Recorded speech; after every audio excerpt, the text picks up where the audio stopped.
जीवन की दिव्यता और भव्यता को जानने के लिए आए हुए जिज्ञासुओं, कल हमारा महामंगलकारी ओली पर्व का समापन हुआ। नवपद की महिमा को हमने श्रीपाल कथानक के द्वारा श्रवण किया। 9 दिन तक साधना आराधना हमने की। जिसने आइम्बिल कभी किया नहीं उन्होंने भी ओली कर ली, है ना। कई ऐसे साधक आत्माएं थी जिन्होंने कहा कि कभी भी आइम्बिल नहीं किया, पर एक किया अच्छा लगा, 9 हो गए। बहुत अच्छी बात है। नवकार मंत्र की आराधना की और कल आप काफ़ी लोग लखपति भी बन गए।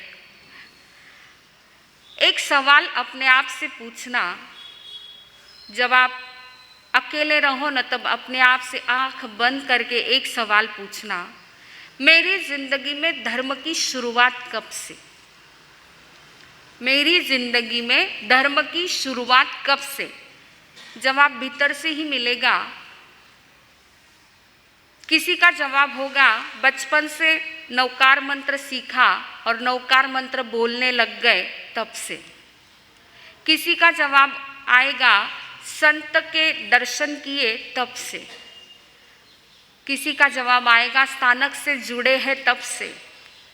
किसी के भीतर में लगेगा कि मंदिर में जाकर के भगवान की पूजा करने लगे तब से, या फिर मंदिर में भगवान की प्रतिमा है, उन प्रतिमा के दर्शन करने लग गए और एक रूटीन बन गई कि रोज जाकर के मंदिर के दर्शन करना ही करना है। इस प्रकार की आदत बन गई, तब से हमारे धर्म की शुरुआत हो गई। परंतु बंधुओं, मात्र नवकार मंत्र गिनने से, मात्र संत दर्शन करने से या स्थानक से जुड़ने से या पूजा करने से या प्रतिमा के दर्शन करने से धर्म की शुरुआत नहीं होती है। तो फिर आप कहोगे कब से? प्रभु के दर्शन करते हैं, परमात्मा की प्रतिमा के दर्शन करते हैं, प्रभु अच्छे लगने लगते हैं, सच्चे लगने लगते हैं, तब भी धर्म की शुरुआत नहीं होती है। धर्म की शुरुआत तो सही मायने में तब होती है जब हमें प्रभु अपने लगने लगते हैं। प्रभु हमें अपने लगने लगते हैं, तब से हमारे जिंदगी में धर्म की शुरुआत होती है। अब आगे का सवाल ये है कि अपना किसे कहे और पराया किसे कहे? क्या परिभाषा है अपनों की और क्या परिभाषा है परायों की? तो आप कहोगे सिंपल परिभाषा है, जो ब्लड रिलेशन है वो अपने हैं और बाकी के पराये लोग हैं। ऐसा ही है ना? ऐसा ही बोलते हैं ना व्यवहार में। व्यवहार में ऐसा ही बोलते हैं ना, जो ब्लड रिलेशन है वो अपने हैं, बाकी के लोग पराये हैं। परंतु वास्तव में अपनों की परिभाषा क्या है? किसे कहते हैं अपना? जिस व्यक्ति को हम हमेशा हर पल हर क्षण अपने साथ में रखना चाहते हैं, जो व्यक्ति हमारी हर बात सुनता है, हमारे हर खुशी में खुश हो जाता है और हमारे दुख में दुखी बन जाता है, उसको अपना कहते हैं। जो व्यक्ति हमारा हित चाहता है, हमारा विकास करना चाहता है, उस व्यक्ति को अपना कहते हैं। जिस व्यक्ति को हम अपने मन की हर बात शेयर करना चाहते हैं, क्योंकि वह भी हमारी बात सुनना चाहता है। ध्यान से लेना, बोलना तो अपने मन की बात तो कईयों के पास हम बोलते हैं, लेकिन हर व्यक्ति सुनना नहीं चाहता है। कई बार किसी के घर जाते हैं और उस व्यक्ति को लगता है कि अब ये एक बार इसकी राम कहानी शुरू करेंगे ना, आधा घंटा बंद नहीं होंगे, तो वो पहले ही कुछ न कुछ बहाना बता देते हैं। यानी समझ लेना कि ये अपने को कटाने का उपाय सोच रहे हैं। तो अपना व्यक्ति जो होता है वो हमारी बात सुनना चाहता है, उसको कहते हैं अपना। जैसे छोटा बच्चा होता है ना, स्कूल से घर आता है और मम्मी के पास अपने स्कूल की सारी कहानी शुरू करता है। आज स्कूल में ऐसा हुआ, इसने ऐसा किया, टीचर ने ऐसा बोला, ये हुआ वो हुआ, और मम्मी भले ही काम कर रही लेकिन सुनती उसकी बात। कभी कभी कंटाला आता है तो मम्मी आगे बस कर थारी, हाँ राम कहानी बस कर, ऐसा बोलती क्या? नहीं, भी आप भले ही नहीं सुनना चाहती लेकिन वो आपको सुनाना ही चाहता है। तो अपनत्व होता है तब ये होता है। पति पत्नी को बात कहता है, पत्नी पति को बात कहती है, आप कहते हो कि नहीं कहते मालूम नहीं है, आप जानो, लेकिन होता है, ये भी होता है। पति बाहर से आते हैं तो सारी बात पत्नी को बताते हैं, अगर आपस में अच्छा कम्युनिकेशन हो तो इस प्रकार अपने मन की बात हम जिसके पास शेयर करना चाहते हैं, दुनिया में एक वो रिश्ता है जो अपने मन की बात सुनने की इच्छा रखता है और हम भी वहाँ पर सुनाना चाहते हैं, वो है मित्रता का रिश्ता। मित्रता का रिश्ता ऐसा होता है कि दुनिया के संसार के सारे रिश्तों में परिवर्तन आ सकता है, लेकिन मित्रता के रिश्ते में कभी भी परिवर्तन नहीं आता है। बचपन से लेकर के मृत्यु तक वह रिश्ता वैसा ही रहता है, अगर दोनों में सच्ची दोस्ती हो तो, सच्ची मित्रता हो तो मित्रता के रिश्ते में परिवर्तन नहीं आता है। आइए ऐसे 6 मित्रों की घटना हम आज फिर से शुरू करेंगे। नवपद ओली के पहले जो हमारा ज्ञाता धर्म कथांग सूत्र चल रहा था, जिसके एक एक अध्ययन का संक्षिप्त सार आपके सामने रखा जा रहा था। कितने अध्ययन तक सुन लिया था आपने, याद है आपको? आप तपस्या थी, आप नहीं आए थे, 7 अध्ययन हो चुके थे हमारे, है ना। 7वां रोहिणी ज्ञात का अध्ययन था, 4 बहुओं की घटना आपके सामने रखी थी। आइए आज 8वां अध्ययन है, जिसमें 6 मित्रों की घटना है कि जिनकी कहानी, जिनकी मित्रता इतिहास में अमर हो गई। मात्र इतिहास में नहीं, परंतु तीर्थंकर परमात्मा के ज़बान से जिस घटना का उल्लेख हो गया, जिसका वर्णन हो गया, ऐसी वह अमर कहानी, 6 मित्रों की अमर कहानी। इस 8वें अध्ययन में प्रभु ने बहुत सुंदर भाव फरमाए हैं कि मित्रता का रिश्ता कैसा होता है, क्या होता है मित्र, कैसा होना चाहिए मित्र और कैसे होते हैं मित्र। घटना शुरुआत होती है महाविद्य क्षेत्र से। इस घटना की शुरुआत, 6 मित्रों की घटना की शुरुआत होती है महाविद्य क्षेत्र से। वह महाविद्य क्षेत्र जहाँ पर हमेशा तीर्थंकर के 5 कल्याणक मनाए जाते हैं, जहाँ पर केवल ज्ञान का सूर्य हमेशा प्रकाशित होता है, ऐसा महाविद्य क्षेत्र। कितने महाविद्य हैं? टोटल 5 महाविद्य होते हैं, 5 भरत, 5 ऐरावत और 5 महाविद्य, ऐसी 15 कर्मभूमि के क्षेत्र माने गए हैं।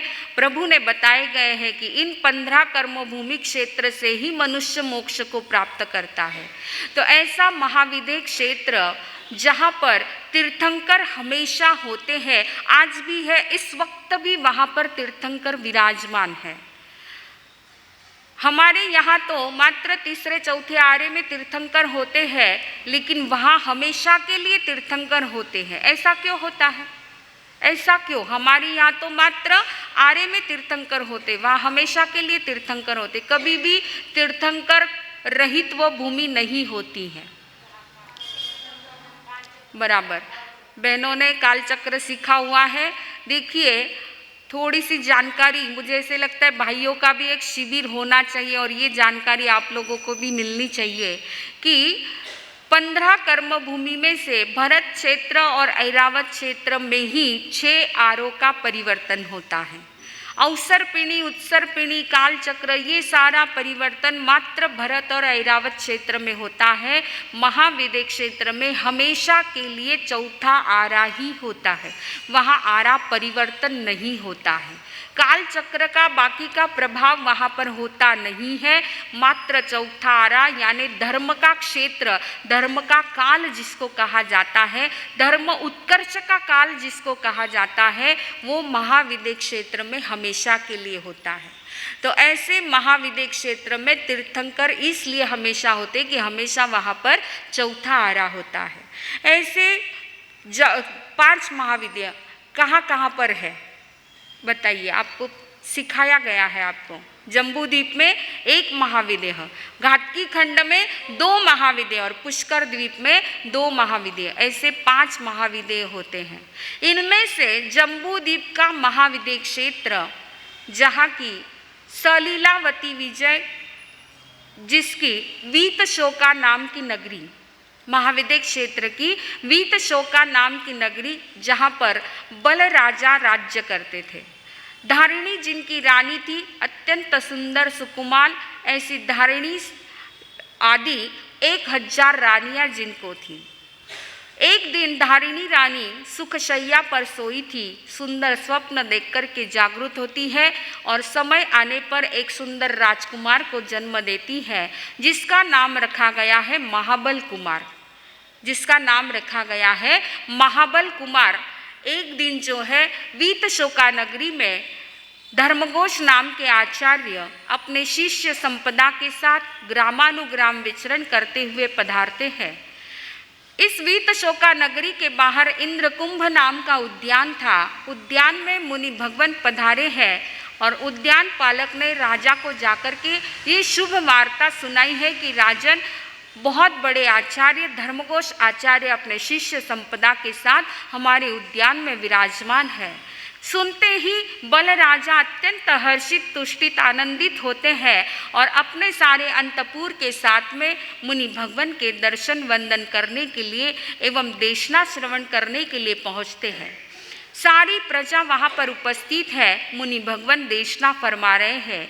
एक देशना सुनी और बल राजा के भीतर की अंतर वैराग्य ज्योति जागृत हो गई और उन्होंने मुनि भगवान से कहा कि भगवान, मैं आपकी यह धर्म देशना सुनकर के मेरी आत्मा जागृत हो चुकी है। अब मैं संसार के चक्र में, संसार में लगी हुई इस कर्म और कषाय की आग से अपनी आत्मा को बचाना चाहता हूँ, इसलिए मैं दीक्षा लेना चाहता हूँ। भगवान, मैं अभी राजमहल में जाकर के अपने ज्येष्ठ पुत्र महाबल का राज्याभिषेक कर उनको राज्य सौंप करके मैं दीक्षा लेना चाहता हूँ।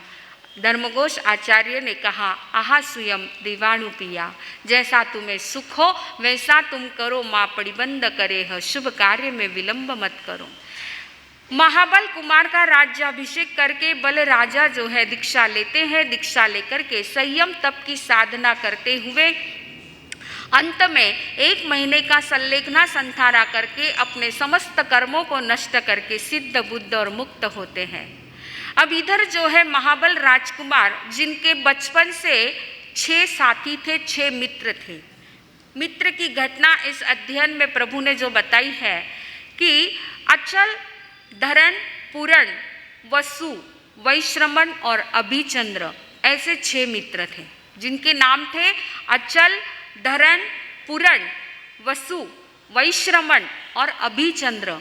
ऐसे महाबल राजा के 6 मित्र थे। 6 ही मित्र जन्म से, बचपन से लेकर साथ में खेले हैं, बड़े हैं, खाए पिए, सब कुछ एक साथ में किया। सभी में अभिन्न मित्रता थी। इतनी अच्छी गाढ़ी दोस्ती थी उनकी कि सब कुछ बचपन से लेकर किशोर अवस्था आती है तब तक, किशोर अवस्था से यौवन अवस्था तक और आगे की अवस्था तक भी उनमें सभी में बहुत अत्यंत अच्छी मैत्री थी। इतना गहरी दोस्ती थी कि कोई भी उनको अलग कर नहीं सकता था। देखिए, दोस्ती को भी कभी कभी नज़र लगती है, कभी कभी होता है आपस में मैत्री होती है तो तीसरा व्यक्ति आकर के उसको सहन नहीं होता है, वो दोनों में आपस में कुछ अलग अलग बात लगा देता है तो वो भी मित्रता टूट जाती है। ऐसे कई देखे हैं, ऐसे कई किस्से होते हैं। तो यहाँ पर भी ऐसा कुछ भी कोई कर नहीं सका। 6 के 6 मित्र और राजा, इन सभी सातों में गाढ़ी मैत्री थी। संसार में, इतिहास में अमर हो गई है ऐसी मैत्री। किसकी मैत्री अमर हो गई है? श्री कृष्ण और सुदामा की मैत्री अमर हो चुकी है। राम और सुग्रीव की मैत्री अमर हो चुकी है, एक मिसाल बन चुकी है कि मित्रता चाहिए तो कैसी चाहिए। श्री कृष्ण ने सुदामा के साथ कैसी मित्रता निभाई आप जानते हैं, और कृष्ण जन्माष्टमी के समय आपने सुना भी था। राम और सुग्रीव की मैत्री भी आप जानते हैं, रामायण में आपने देखा है। तो कैसी मैत्री है? आज की मैत्री कैसी है? आज की मैत्री स्वार्थ के बुनियाद पर टिकी हुई। अगर स्वार्थपूर्ण होता है तो वो मित्र अपना लगता है, अच्छा लगता है, और स्वार्थपूर्ण नहीं होता है तो तू कौन और मैं कौन। 4 पैसे पास में है तो सारी दुनिया उसको मित्र बोलती है, और पैसा खत्म होते ही कोई किसी का होता नहीं है। अरे 3 प्रकार के विचारक ने 3 प्रकार के मित्र बताए हैं। एक होता है थाली मित्र, दूसरा होता है प्याली मित्र और तीसरा होता है ताली मित्र। थाली मित्र यानी क्या कि जो हमेशा खाने में आगे रहता है। अगर आप कहीं पर दावत दे दो, उसको पार्टी दे दो, उसको खाना खाने के लिए आमंत्रित कर दो, वो हमेशा तैयार रहेंगे, हमेशा खाने में तैयार रहेंगे। वो भी बिल आप चुकाओ, वो नहीं चुकाएंगे। ऐसे मित्र होते हैं, उनको क्या कहते हैं? थाली मित्र, जो हमेशा खाने में आगे रहते हैं। और जैसे ही आपका पैसा खत्म हो गया, आपने बिल चुकाना बंद कर दिया, तो फिर वो आपको देखते भी नहीं है। ऐसे थाली मित्र होते हैं। याद रखना 3 कैटेगरी के मित्र, और आप अपने मित्रों को एक बार मन में ही चेक कर लेना, बोलना मत, लेकिन मन में चेक कर लेना कि इससे मेरी मित्रता है, वो किस टाइप का मित्र है। दूसरा मित्र होता है प्याली मित्र। प्याली मित्र यानी व्यसन में आगे बढ़ा देता है। और कैसे व्यसन की शुरुआत कैसे होती है? देखिए, बचपन से किसी को कोई व्यसन नहीं होता है, ना शराब का, ना गुटखे का, ना सिगरेट का, ना तंबाकू का, किसी को कोई व्यसन होता नहीं है। छोटे बच्चे होते हैं तब कोई व्यसन नहीं होता है। व्यसन कब लगता है? जैसे ही उम्र बढ़ती है और मित्रों की जमात इकट्ठा हो जाती है और थोड़ा सा फ्रीडम मिल जाता है, थोड़ा सा पैसा हाथ में आ जाता है, फिर व्यसनों की शुरुआत होती है। और कैसे शुरुआत होती है? देखिए, वो भी कैसे शुरुआत होती है, जब बच्चे पढ़ने के लिए कॉलेज में, स्कूल में अथवा तो ट्यूशन के लिए बाहर जाते हैं, आपसे घर से दूर होते हैं, उस समय अगर इस प्रकार के मित्र साथ में होते हैं तो कहते अरे यार एक कश लगा दे, क्या कुछ फर्क नहीं पड़ता, इतने से इससे कोई नशा नहीं आता है, थोड़ा सा पी के देख ले, मजा आएगा, तेरे को भी मजा आएगा, हम पी रहे ना, हमको कोई कुछ नहीं कहता है, थोड़ा सा लेके देख। और बस जबरदस्ती कहो, प्रेम से कहो, उसको जबरदस्ती एक घूंट उतार देते हैं और फिर आदत लग जाती है। ऐसे शुरुआत होती है व्यसन की। एक निर्व्यसनी को भी व्यसनी बनाने वाले ये होते हैं प्याली मित्र, ये होते हैं प्याली मित्र। ऐसे मित्रों से हमेशा बच के रहना। भले ही आपको वो पैसा देते होंगे, आपको बिजनेस में सहयोग करते होंगे, बहुत कुछ करते होंगे, कोई मतलब नहीं है। ऐसा पैसा भी नहीं चाहिए जो हमारे शरीर को बर्बाद करे, हमारे संस्कारों को ख़त्म कर दे। ऐसा मित्र भी नहीं चाहिए और ऐसे पैसे भी नहीं चाहिए। तो पहले होते हैं थाली मित्र, दूसरे होते हैं प्याली मित्र और तीसरे होते हैं ताली मित्र। ताली मित्र यानी आपकी हर बात में हाँ मिलाने वाले। आप अच्छा कर रहे हो या बुरा कर रहे हो, उसको कोई लेना देना नहीं, बस आप जो भी काम कर रहे हैं, हाँ तुम अच्छे हो, तो आपकी हाँ में हाँ मिलाने वाले होते हैं ताली मित्र। ये तीनों टाइप के मित्र हमें नहीं चाहिए जो हमारे जीवन और संस्कार को बर्बाद करते हैं। तो मित्र कैसे चाहिए? जो आज की मित्रता की बात चल रही थी कि वो कैसे होते हैं, स्वार्थ की बुनियाद पर टिके होते। 4 पैसे आपके पास है और आप उनके लिए खर्च कर रहे हैं तो वो मित्र आपको अच्छे लगते हैं। एक बहुत सुंदर एक भजन मिला था कहीं पर, बहुत सुंदर बनाया है। दुनिया में हमारा कोई नहीं, मतलब के हैं संगी साथी। दुनिया में हमारा कोई नहीं, मतलब के हैं संगी साथी। ये दुनिया दुरंगी चाल चले, स्वार्थ की है दुनिया सारी। ये दुनिया दुरंगी चाल चले, स्वार्थ की है दुनिया सारी। जब पान का बीड़ा खिलाते थे तब दोस्त पास में आते थे। जब पान का बीड़ा खिलाते थे तब दोस्त पास में आते थे। जब बीड़ा खिलाना बंद हुआ अब दोस्त हमारा कोई नहीं। जब बीड़ा खिलाना बंद हुआ अब दोस्त हमारा कोई।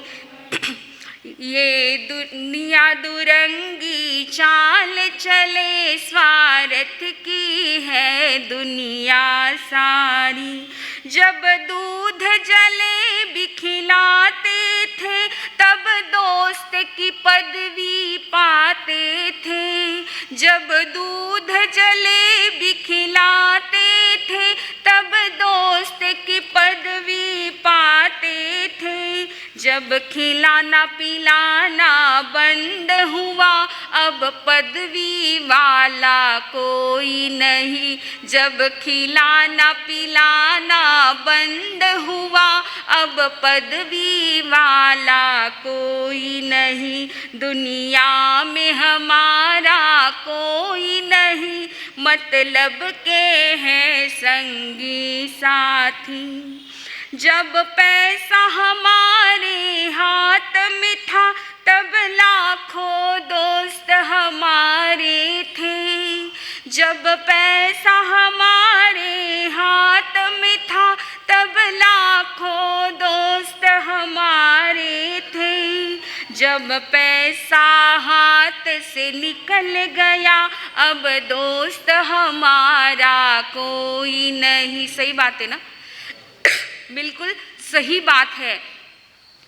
जब पैसा हम निकल गया अब दोस्त हमारा कोई नहीं। दुनिया में हमारा कोई नहीं, मतलब के हैं संगी साथी। जब टिकट कटा है जाने का तब डेरा लगा शमशानों पर।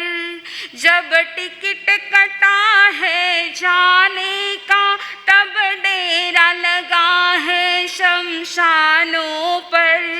संग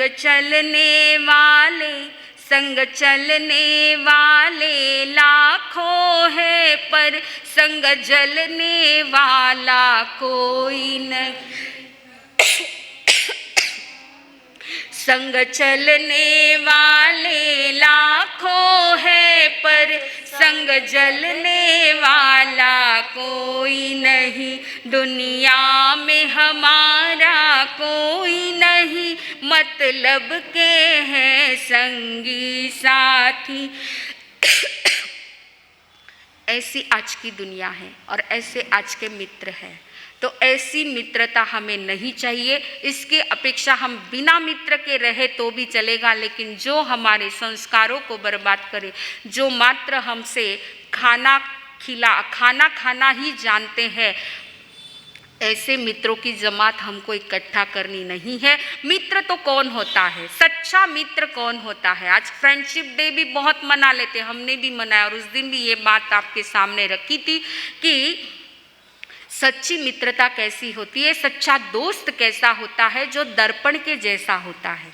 सच्चा दोस्त दर्पण के जैसा होता है, जो हमारे गुण अवगुण दोनों को देख करके अवगुण के धूल को साफ करता है और गुणों को उजागर करता है। वो होता है सच्चा दोस्त। सच्चे दोस्त के 3 लक्षण बताए हैं। एक तो हमें अहित से हटाता है, हमें अहित से हटाता है। दूसरा हमें हित में लगाता है और तीसरा है हमें निर्व्यसनी बनने के लिए प्रेरित करता है। हमारे संस्कारों को सुरक्षित रखता है और विपत्ति में हमें साथ देता है।